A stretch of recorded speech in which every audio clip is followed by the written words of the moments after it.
Hola, mi nombre es Karen, el de mi compañera es Valeria y el de mi compañero es Miguel, y les vamos a hablar un poco más sobre el M-19. Bueno, les voy a hablar un poco más sobre el contexto histórico y sociopolítico del grupo armado. Entonces el M-19 surge como una segunda generación de las guerrillas en Colombia y surge entre los años 70 y 80.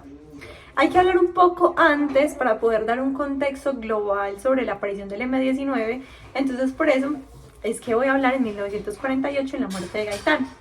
Gaitán era la esperanza de Colombia, era el que iba a marcar un cambio total en la democracia colombiana. Entonces él movilizaba masas, la gente lo seguía a donde fuera. Entonces se da una respuesta a la muerte de Gaitán y fue la violencia. Esta violencia solo se intensificaba y Rojas Pinilla apoyaba al pueblo en toda esa revolución, en toda la revolución. Rojas Pinilla daba una solución muchísimo más perceptible para el pueblo y eso hizo que los liberales le retiraran su apoyo, por lo que él decidió buscar otro partido político llamado la ANAPO. Entonces los liberales y los conservadores, en aras de mantener el poder y gobernar por siempre, deciden unirse y aquí es donde se crea el Frente Nacional.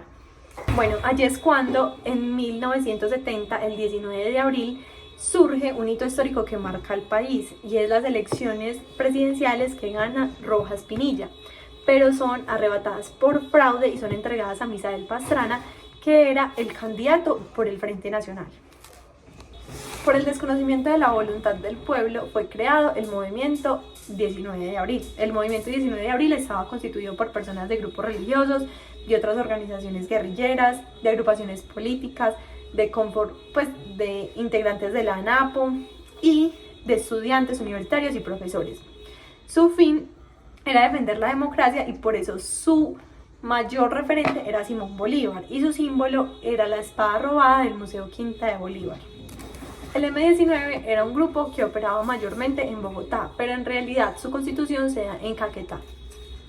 Les voy a hablar un poco sobre los alcances del movimiento armado a la negociación.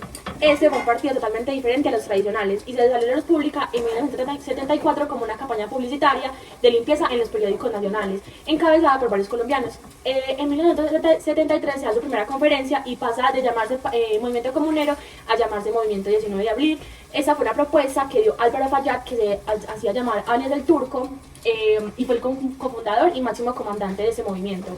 Les voy a hablar un poco sobre dos hitos muy importantes en la historia y el primero fue en 1974, donde un comando entra al Museo Quinta de Bolívar y se roba la espada de Simón Bolívar. Este hecho se convirtió en la primera acción del M-19 y la operación fue liderada por Álvaro Fallat, que fue el máximo comandante, como les acabé de explicar. En 1985 se da la toma del Palacio de Justicia luego de los ataques a los integrantes del M-19. Durante la toma del Palacio de Justicia se dan muchísimos crímenes de lesa humanidad, lo que hizo que la presidencia estuviera en debilidad frente a los militares. Entonces se da el agotamiento de la vía armada como un medio para llegar a la paz. Voy a hablar sobre los acuerdos y negociaciones del M-19. Durante el gobierno de Belisario en 1983 se crea la Comisión de Paz con el M-19. Se trataba de darle amnistía a los presos guerrilleros. Los militares no estaban de acuerdo, pero sin embargo el gobierno siguió. En 1984 se crea un acuerdo que se llama cese al fuego. En este se trataba sobre dejar las armas y llegar a un acuerdo con ellos para terminar esta guerra que estaba entre el gobierno y los guerrilleros y otros grupos armados que hacían parte. Se incumple por parte del mismo porque los militares atacan un campo del M-19, entonces... Bueno, recapitulando lo que les había explicado a mis compañeros, el 6 de noviembre de 1985, el M-19 toma el Palacio de Justicia de Bogotá y se retoma la violencia contra el M-19. Entonces en este ataque resultan muchísimas muertes y se dan muchísimas violaciones contra la vida de las personas y se dan delitos de lesa humanidad.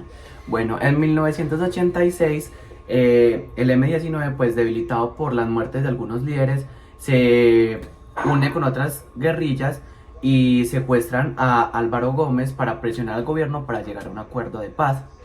Las negociaciones de paz comenzaron en 1988, lideradas por Álvaro Leyna. En enero de 1989 se firmó la declaración conjunta que llevó al cese de fuego del M-19. El 9 de marzo de 1990 ya se está pactado el acuerdo y se entregan las armas. Como dijeron mis compañeros, el 9 de marzo de 1990 se firma el acuerdo final en donde se da la ley 77 de 1989, que esta ley otorgó indulto a los insurgentes y a aquellos involucrados en delitos políticos. Además, se dio el compromiso a la Asamblea Nacional Constituyente, el cual tuvo 19 puestos del M19 en dicha asamblea. Bueno, la pregunta para Karen es, ¿qué rol jugó el Frente Nacional en la radicalización de los movimientos políticos como el M19? Bueno, el Frente Nacional juega un papel súper importante porque es debido a la unión de liberales y conservadores que se da este cierre al poder de otros partidos. O sea, ya ningún otro partido podía participar y ellos creían que podían gobernar perpetuamente con, pues, como con este acuerdo de que cada 4 años uno, cada 4 años otro. Pero pues influye muchísimo porque creen que pueden gobernar perpetuamente. Karen, entonces ¿tú crees que pudo haber sido diferente si no existiera este acuerdo entre liberales y conservadores? Bueno, si no hubiera existido el Frente Nacional, yo creo que eso hubiera sido muy diferente, porque precisamente ese fraude electoral se dio a que el Frente Nacional quería gobernar perpetuamente. Tal vez si el Frente Nacional no hubiera existido, hubiera ganado legítimamente Rojas Pinilla como fue votación popular. Bueno, la pregunta para Valeria: ¿qué impacto tuvieron las acciones urbanas del M19, como la toma de la Embajada de la República Dominicana o el Palacio de Justicia, en la percepción pública del grupo? Bueno, la toma de la Embajada de la República Dominicana fue vista como una demostración de justicia y astucia del M19. A pesar de que el gobierno considera la amnistía al grupo, se dio la toma del Palacio de Justicia por el incumplimiento de los militares al acuerdo. Lo que hace la toma del Palacio de Justicia fue como un desastre político, ya que murieron muchos civiles y muchos magistrados en esa toma, lo que minó la legitimidad del M19 y mostró la fragilidad del proceso de paz. Y esta acción pues dejó una mancha imborrable para la historia de toda la humanidad. Bueno, la pregunta para Miguel: el M19 tomó un enfoque más simbólico en sus primeros actos, como el robo de la espada de Bolívar. ¿Qué significa esto en términos de identidad política y de lucha? Bueno, pues ellos les querían demostrar al gobierno y al pueblo colombiano de que la espada de Simón Bolívar era como símbolo de independencia y democracia, que es de lo que él hizo desde un principio. Con esto le mostraron pues como al pueblo de que ellos querían hacer justicia y demostrar pues que debía de haber una democracia y que no podía ser arrebatado por la anarquía de ellos. Bueno, les vamos a hablar como de la herramienta de construcción de paz. Primero les voy a hablar sobre el peace building. Entonces comienza todo en 1970, como ya lo hemos hablado, por las elecciones presidenciales ganadas por Misael Pastrana por fraude electoral a Gustavo Rojas Pinilla. Bueno, las negociaciones de paz iniciaron en 1988 en Corinto, Obo y Medellín. El acuerdo final se firmó el 9 de marzo de 1990 en diferentes regiones del país, como lo son el Magdalena, el Tolima y el Cauca.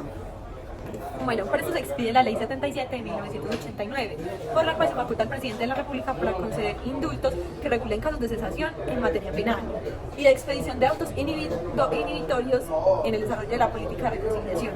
Este acuerdo tenía 10 puntos y 7 eran de carácter político. Con los acuerdos firmados el 23 y 24 de octubre del 84 se dio orden de iniciar el cese al fuego, que fue en búsqueda de la justicia social. Y durante el gobierno de Virgilio Barco se crea la Consejería para la Reconciliación.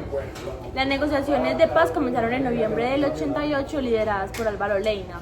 Y el M19 en realidad dejó las armas en 1990 y se transformó en el partido Alianza Democrática. Bueno, y ahora vamos a hablar sobre los acuerdos más importantes que se firmaron. Como primero tenemos la incorporación a la vida civil de los guerrilleros. Segundo tenemos la Circunscripción Especial de Paz. Tenemos el Fondo Nacional para la Paz, La reforma electoral. La reforma a la justicia. la Comisión Académica No Gubernamental sobre Estupefacientes, Otros temas relacionados con el pacto político, la paz y la democracia. La desmovilización y dejación de armas del M19. la Comisión de Seguimiento.